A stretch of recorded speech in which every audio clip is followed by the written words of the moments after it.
बिस्मिल्लाहिर्रहमानिर्रहीम। अस्सलाम वालेकुम।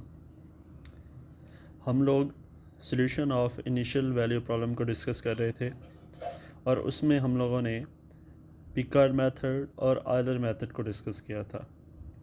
आज हम लोग उससे नेक्स्ट मेथड को डिस्कस करेंगे जो कि है मॉडिफाइड आयलर मेथड, और इसके बाद आता है इम्प्रूव्ड आयलर मेथड, और इसके बाद एक और लेक्चर होगा हमारा प्रेडिक्टर करेक्टर मेथड का, और उसके बाद आपका कोर्स फिनिश हो जाएगा। आप सब लोगों ने कोर्स फाइल चेक करनी है।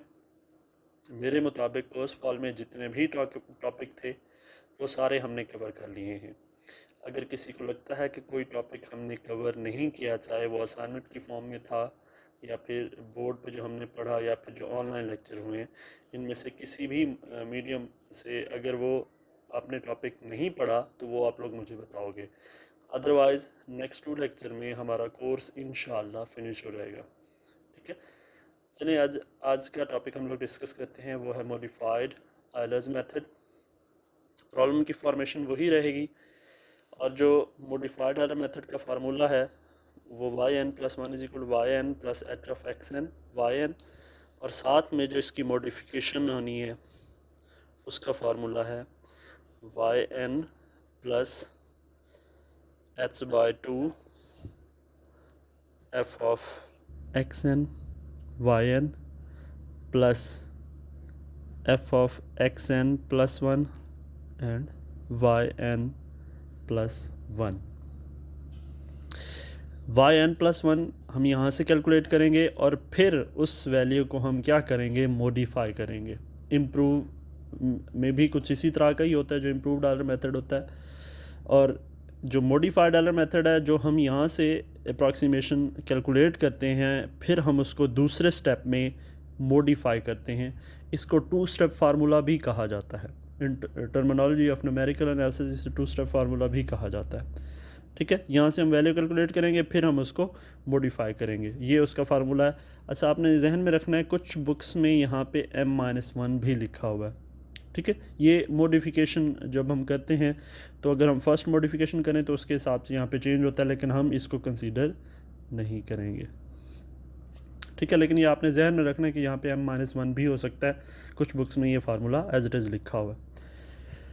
तो चलें, सबसे पहले हम एक क्वेश्चन जो है वो सॉल्व करते हैं। इसकी एक प्रॉब्लम जो है वो देख लेते हैं। Use modified Euler's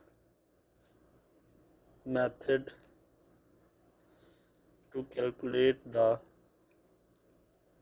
solution of given initial value problem। और वो प्रॉब्लम क्या गिवन है, dy/dx = x + y² and y of 0 = 1, जबकि आपको h गिवन है 0.1। ठीक है, ये आपको प्रॉब्लम डिफाइन की गई। इसका सलूशन आपने कैसे कैलकुलेट करना है?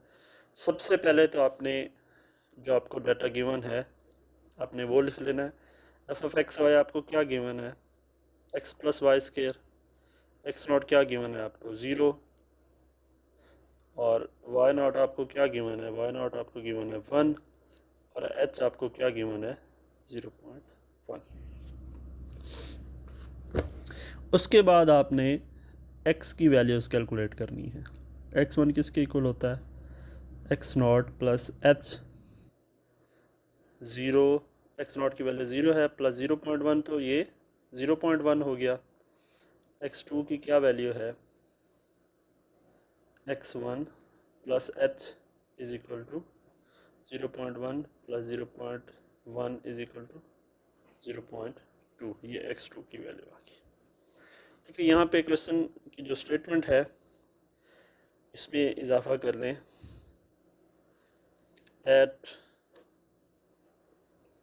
x = 0.2, या फिर आप इसको लिखते होते हैं y of 0.2। मतलब आपने ये सारा इवेल्युएट करनी है जो प्रॉब्लम एट x = 0.2 पे करनी है, या आपने y of 0.2 कैलकुलेट करना है। ठीक है, ये इसकी स्टेटमेंट कंप्लीट होगी।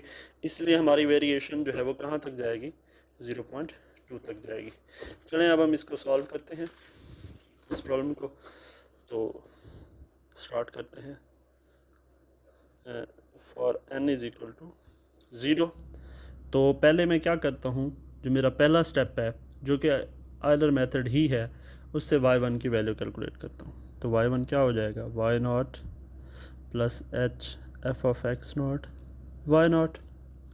y नॉट की वैल्यू है हमारे पास 1, h की वैल्यू है हमारे पास 0.1, x not f of x not y not क्या हो जाएगा, x नॉट y नॉट का स्क्वायर। तो 1 प्लस 0.1, x नॉट की वैल्यू 0 है, y नॉट की वैल्यू 1 है। तो इसका जो रिज़ल्ट आता है मेरे पास वो आता है 1.1, क्योंकि जब आप 1 को इससे मल्टीप्लाई करोगे 0.1 आएगा, 0.1 जब इसमें ऐड होगा तो आपके पास ये रिज़ल्ट आएगा। अब हम क्या करते हैं, हम इस वैल्यू को मॉडिफाई करते हैं with the help of this given formula, जो इसका दूसरा स्टेप है। तो ये क्या बन जाएगा, y1 of m and this will be equal to yn y naught plus h by 2 f of x n yn है, तो ये क्या होगा, f of x not y not plus f of x n plus 1 है, तो ये क्या हो जाएगा, x1 y1। y नॉट की वैल्यू आपके पास क्या है, 1 है, h की वैल्यू आपके पास क्या है, 0.1 है over 2, x not f of x not y not क्या होगा, x not plus y not का square plus f of x1 y1 क्या होगा, x1 हमने अभी कैलकुलेट किया 0.1 प्लस y1 हमने ये वाला जो कैलकुलेट किया हुआ है, ये वाला y1 हमने पुट कर देना है, और वो क्या है 1.1 और उसका स्क्वायर, क्योंकि हमें जो इसकी जनरलाइज फॉर्म गिवन है वो है x प्लस वाई स्क्वायर, तो इसलिए यहाँ पे जस्ट x प्लस वाई 1 का स्क्वायर। जब आप इसको सिंप्लीफाई करते हो तो ये आपके पास रिजल्ट आता है 1.1155 y1 ऑफ m। ये मॉडिफाइड वैल्यू है, या फिर आप इसको क्या लिखते हो, y of x1 is equal to 1.115, या जब आप x1 की वैल्यू पुट करते हो तो ये 0.11155 आ जाता है। ये इसकी फर्स्ट आइट्रेशन हो गई और उसकी मॉडिफिकेशन भी होगी, हमने उसको मॉडिफाई भी कर लिया है। अब हम नेक्स्ट आइट्रेशन की तरफ चलते हैं। For n is equal to 1, तो ये क्या बन जाएगा, ये बन जाएगा y2, यहाँ पे y1 हो जाएगा प्लस x1 y1। ठीक है, वैल्यूज पुट करने लगा मैं y1 की। अब हमने कौन सी वाली वैल्यू पुट करनी है, जो हमने लेटेस्ट मॉडिफिकेशन की है उसमें, ठीक है, वो वाली वैल्यू 1.115 प्लस h की वही वैल्यू रहेगी, f of x1 y1, x1 हमें पता है 0.1 है, प्लस y1 की वैल्यू हमने अभी कैलकुलेट की है 1.115 इसके होल का स्क्वायर। तो आपके पास जो y2 आता है वो 1.2499 आता है, ये आपके पास y2 की वैल्यू आती है। अब हमने इस y2 की वैल्यू को मॉडिफाई करना है, तो ये y2 ऑफ m बन जाएगा, और ये किसके इक्वल होगा, y1 प्लस h बाई 2